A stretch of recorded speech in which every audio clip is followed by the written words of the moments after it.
Now, the MSU Federal Credit Union Coaches Show. For the end zone, and this is caught for the touchdown. Their attitude is, we know we're right there. We're just going to keep doing what's being coached, and eventually it's going to break for us. Hit toward the end zone and caught for the touchdown. It's a great opportunity to go to play in a place that's very hostile. Great Big Ten venue. It's still football. You've been playing football all your life. Let's go play football. I don't care if you're a freshman or fifth year, 6 years senior. You know, lock in, do your job, be disciplined. But like I told the players, only 11 on 11 on the football field. So we're excited about going up there.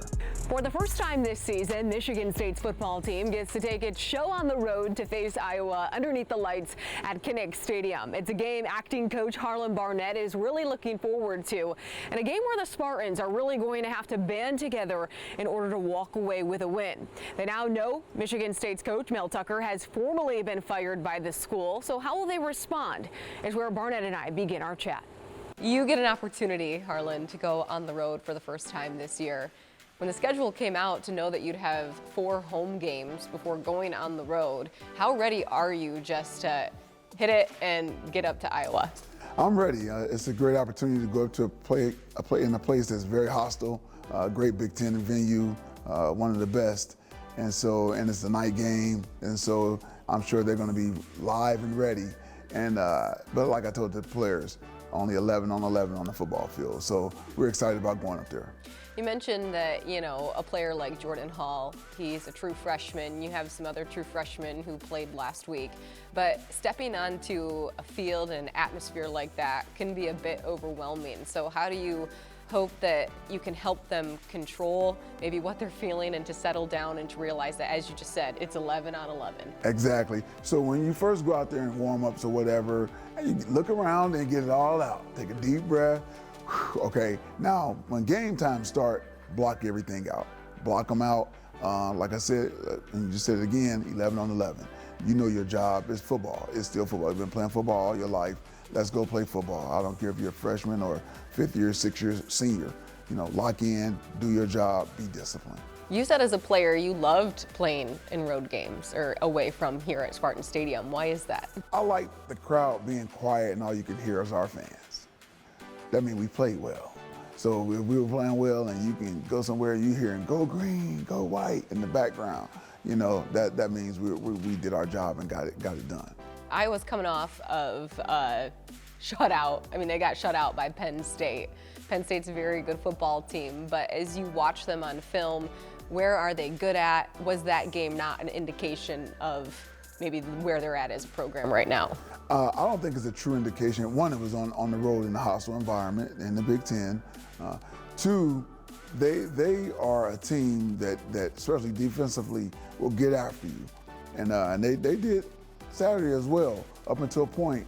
And offensively, the head coach is the offensive line guy by trade. They want to run the football, and that's the staple of really any really good offense. Even though I know everybody sees people throwing the ball around all the time, but ultimately, a good offense is going to be able to run the football.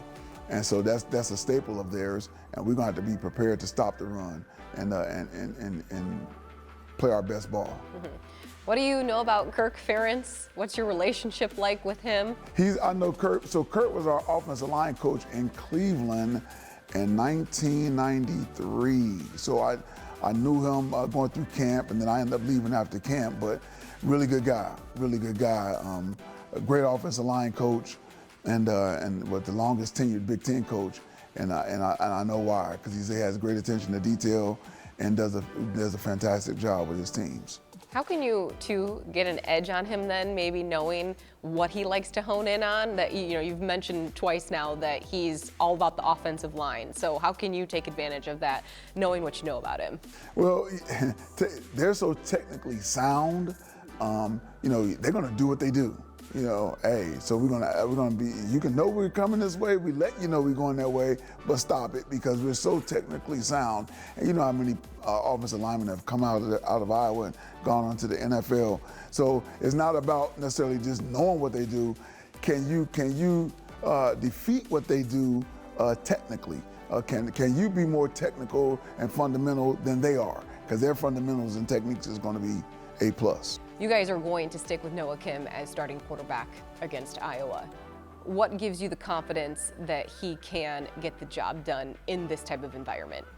Well, one, in this type of environment, like again, same thing about Jordan Hall. You know, first time going up here actually and being able to play in the game. Go when you got warm-ups, look around, look all around, see how it was. Okay, and then take a deep breath. Let's go. It's 11 on 11. Noah is a very confident young man, not cocky but confident. First of all, he played a good. Some people saw interceptions, but he threw some balls that were on target, right? On target, and people will be talking differently if the plays are made on those balls that he threw on target. So he's ready to go. He'll be fired up and ready to go and have a great game for us. What do you two want to just see from an offensive standpoint? Because Montori had a lot of really great catches in the game this past weekend. I mean, where do you see the offense at as you go to Iowa? I see us being right there on the cusp of being able to explode, have an explosive game just by doing the little things right, and finishing plays. We finish plays, then people are talking totally differently. The Spartans have won 3 of their last 4 meetings against the Hawkeyes, and if there's one player who could help them get the dub tonight, it is true freshman linebacker Jordan Hall. He made his first start against Maryland and has also been emerging as a leader during this time of adversity. You'll hear from him when we come back. This segment is sponsored by Spartan Dogs for Life. As we go to break, Farm Bureau Insurance invites you to register to win an exclusive private dinner with head coach Tom Izzo. Go to InsideTheGreenSweeps.com to register. At MSU FCU, we believe that if you can dream it, you can achieve it. With a variety of certificate options, you can find the one that matches your savings goals. In 3 months, you'll be sporting that new watch.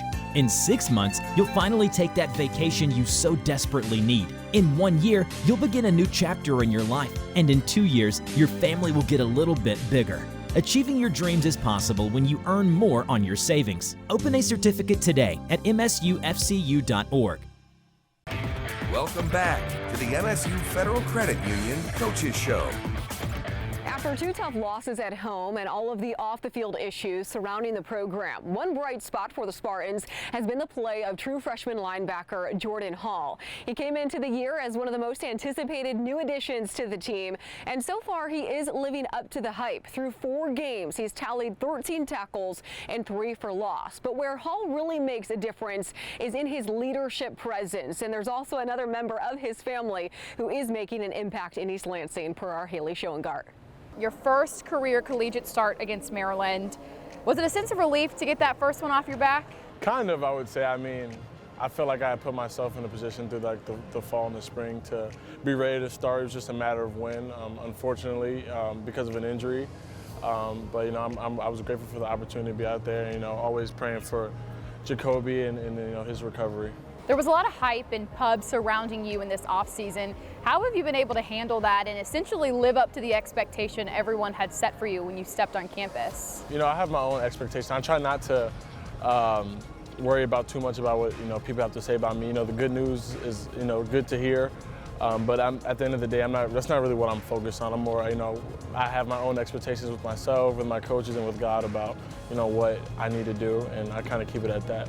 You had a big leadership role at IMG Academy, a 3-time captain on the football team. How have you been able to seamlessly transition that leadership from IMG Academy now here to Michigan State? The way I go about it is if there's an opportunity for me to take it, that can only benefit me. I don't see why. And other people around me, a lot of the stuff that I've done in the community since I've been here, they've been great opportunities to learn more about our community and truly help out, which is what I really want to do here while I'm here to leave an impact. So I guess it's not really more so anything I'm doing. It's just something that I've always tried to do no matter where I'm at, and it just happens to be here in East Lansing.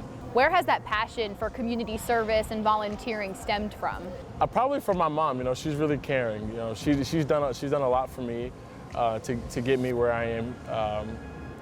So the sacrifices that she has made has kind of shown me the sacrifices that I get to make being here. She's always worked multiple jobs, which is kind of where I get that hard work ethic from. She's still working multiple jobs.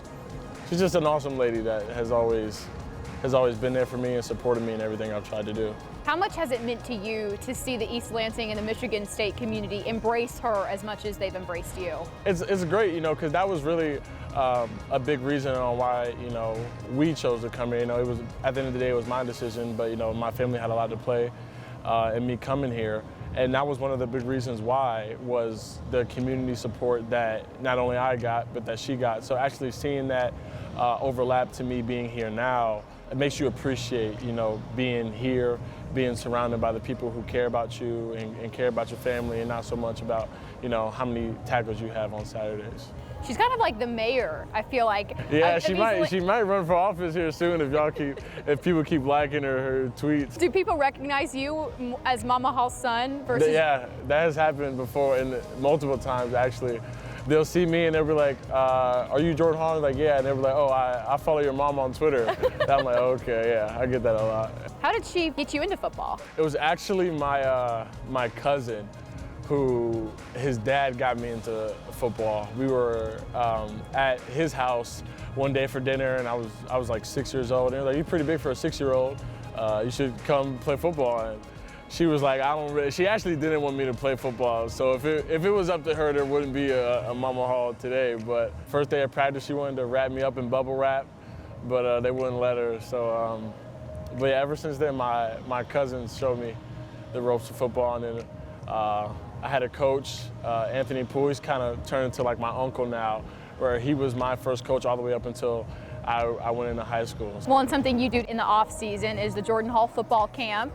How full circle is it for you to kind of go back and give back to a community that started your love for football? It's surreal. That football field that I held my camp at is the same football field I practice on for youth games for, I can tell you, since I started. So being able to give back to the community where I spent so many days and hours on that field, being able to give that experience to those kids is something surreal for me. Hall is the Big Ten's 10th highest graded linebacker, and with the Hawkeyes averaging a little over 20 points a game, he could be relied upon heavily come tonight at 7:30 in Iowa City. As for the other side of the ball, offensive lineman J.D. Dupain could be another key piece in a Spartan victory. We sit down with a player who originally thought he was better suited to sack a quarterback than protect him when we come back. This segment is sponsored by MSU Healthcare. Welcome back to the MSU Federal Credit Union Coaches Show. When it comes to experience on Michigan State's football team, no one has more than offensive lineman J.D. Dupain. He made his 39th career start on Saturday with the green and white. It was also his 34th consecutive start, which oddly enough began in 2020 at Iowa. Now, as Dupain gets ready to head back to Kinnick Stadium, he shared many laughs with our Ian Kress about his journey to East Lansing. First off, hardest question I want to ask you. JD, does that stand for anything? Yeah, John Delano. Delano is my middle name, so not many people know that. John Delano, is that any family connections there? Yeah, my grandpa on my mom's side, his middle name was Delano, so we're the same. With your family, what part did they play in you getting into football and just really athletics? Yeah, they played a huge role. My dad played football at Kent State, so I just always grew up with that. And then, I just kind of wanted to follow his footsteps. He played offensive line, so he really got me into football from a young age. I was playing flag football, and that wasn't for me. I didn't know how the flag football thing worked, and I asked my dad, I'm like, what do I do? And his advice was just tackle the guy and then pull his flag out after. And so I did that a couple times and got kicked out, so we went to tackle after that. Flag football wasn't for me. You actually tackled them? Yeah, that was my dad's advice. I tackled him, I got a flag, and my dad was over there clapping on the sideline. So, I've always been playing football, and I played baseball as well growing up, too. Offensive line, was that always the position for you? No, I went back and forth. I played, 1 year I lost like 30 pounds just to play running back, because I thought I was a skilled player, as all O-linemen think they are at one point. But, I played running back. Played some D-line, linebacker when I was real young, so I floated around a little bit, but offensive line stuck because I kept gaining weight. When did you realize that was the position for you and you were actually good? Probably my sophomore year of high school, actually my junior year. So sophomore year, I only played D-end. And then, because we had like a coach that was like, you're either offense or defense, so they wanted me on defense. And then we got a new coach, and then I played majority O-line. I thought I was a D lineman for a little bit. I actually came here, weirdly enough, as a D tackle, like when I early enrolled and then into fall camp my first year here. So I played a little D tackle here actually, and then O-line after. Do you think having the D-line experience has helped you being an offensive lineman, knowing? Yeah, for sure, it definitely helps. Just knowing like what their thought process is on things that they see, you know, versus how we see it. It's good to have that knowledge, you know, and just understanding what they're trying to do and how we're scheming up against them. What's more enjoyable? O-line, definitely O-line. Just getting after people, man. I love O-line. Do you miss those sacking the quarterback, or is that? Yeah, I mean, I'd rather protect the quarterback. You know, it's more fun protecting them. Nice. Choosing Michigan State, growing up in Ohio, did you always have a connection with Michigan State, or when did Michigan State come into the picture? I always liked Michigan State, like for some odd reason. I don't know why, being from Ohio. I was never an Ohio State fan, so never really any interest in going there. But when I visited here, I fell in love with the place. And, you know, I kind of always knew I was going to end up here, you know. So it's great being here, and then been here for 5 years. Yeah, and with obviously this year now, you've taken more of a leadership role. Yeah. When would you say leadership really became something you got comfortable with? I've grown in a bigger role each year I've been here. You know, freshman year, you're not going to have much, you know, say. I was on like a leadership council my freshman year, but they just include everyone or one person from each class. So I was able to be on that council and to see, you know, guys that were older than me, how they led. So I've seen a lot of good leaders come through here. So I just try and, you know, copy some of the things they do, but I also have my own strategies of leading. So it's been, you know, growth each year, and then this year, much larger role, obviously. It's been good though. Another player on the roster who has quite a bit of experience is graduate senior kicker Jonathan Kim. The North Carolina transfer has been impressing Spartan fans with his leg early on in his first year at Michigan State. And when we come back, you're going to hear why he's also impressive off the field. We'll see you soon. This segment is sponsored by Dupain. Welcome back to the MSU Federal Credit Union Coaches Show. North Carolina transfer Jonathan Kim has stabilized the Spartans' kicking game, knocking through 3 of his 4 attempts, including 2 from over 45 yards out. Our Tyler Driesinga had the pleasure to sit down with the graduate senior and learned how his faith has allowed him to take a stress-free approach into a pressure-packed position. It's one of the most unique positions in sports. Largely uninvolved for most of the game, the kicker can become the hero or the scapegoat in an instant. It's a position that requires you to manage pressure and to keep everything in perspective. For Jonathan Kim, pressure and perspective go hand in hand. The pressure he feels is eased by the perspective he's found through faith in Christ. It's my relationship with Christ that's kind of put football in perspective of how important it is in my life. Because at the end of the day, God was the one who gave me football and blessed me with the abilities that I have, and you know, He can take it away from me just as quickly. And so just realizing that the most important thing in my life is Christ. You know, you'll hear people say it's faith, family, football, and that's exactly what it is for me. My faith and my family come before football. So that just helps me put football in its own category where I don't have to be super stressed about it. When Kim began kicking as a freshman in high school, it was a simple hobby, a way to occupy time in the off-season of the sport he really grew up loving, soccer. Our whole family played soccer. My mom started when she was a little bit older, but you know, my dad raised me and my brother up on soccer. But his dad was also the one who really noticed Kim's talent on the football field.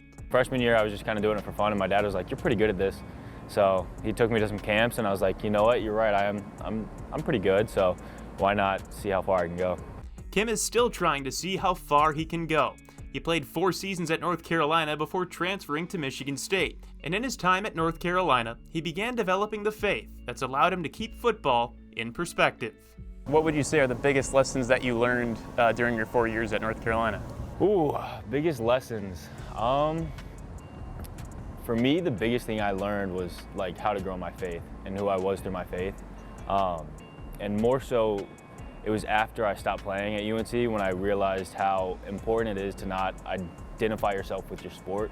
Because once you identify yourself in your performance, you're always going to be disappointed. So realizing that you're identified, like I find my identity in Christ, and so He is unwavering and He loves me no matter what. And you know, once I found that, it became a whole lot easier. Where is that faith rooted in? Did you grow up in church? No, so it stemmed from some tough times. My sophomore year, my dad had a tumor, and I tore my hamstring. So, you know, thinking I was going to lose my dad and praying every single day, I was like, you know, if you save my dad, like I'll invest my life into you. And, you know, I kept praying that. And when I tore my hamstring, I lost my sport, and I was always the athlete, you know. And so I was no longer the athlete, I was the hurt guy. And so when I was able to realize that I'm not an athlete and that I'm a follower of Christ, then everything else was, you know, it set a firm foundation for me. What is your relationship like with your dad, and how was it strengthened through him going through that tumor? It really just made me realize how important family is. Just because you don't realize, like when you sit there and you're like, my dad could die, you know, it really opens your eyes to everything that you have been missing out on, everything else. Like you're like, I'm only 19, 20 years old. I don't have the rest of my life with my dad. You know, you kind of have a realization of what the timeline could actually look like. How has your football experience shaped the person that you are and the person that you're hoping to become? Football has definitely helped me become more disciplined, and that was really instilled in high school. You know, I had a really, really good head coach, and just all the coaches there were really good, and the main focus was discipline. And so just instilling that in me and just realizing what it means to be a part of a team, and not just a team, but more so of a family, and sharing a locker room with a bunch of guys, it's really helped me grow and just learn how to love people the way that they need to be loved. Kim said it was the opportunity to kick field goals that attracted him to Michigan State, since he was solely used as a kickoff specialist at North Carolina. He said his confidence also received a big boost early on in the year when the coaching staff trusted him to try a 52-yarder into the wind against Richmond. As always, we thank you for being with us, and don't forget the Spartans and Hawkeyes will kick off tonight at 7:30. Have a happy and healthy weekend. This segment is sponsored by the Lansing Sports Commission.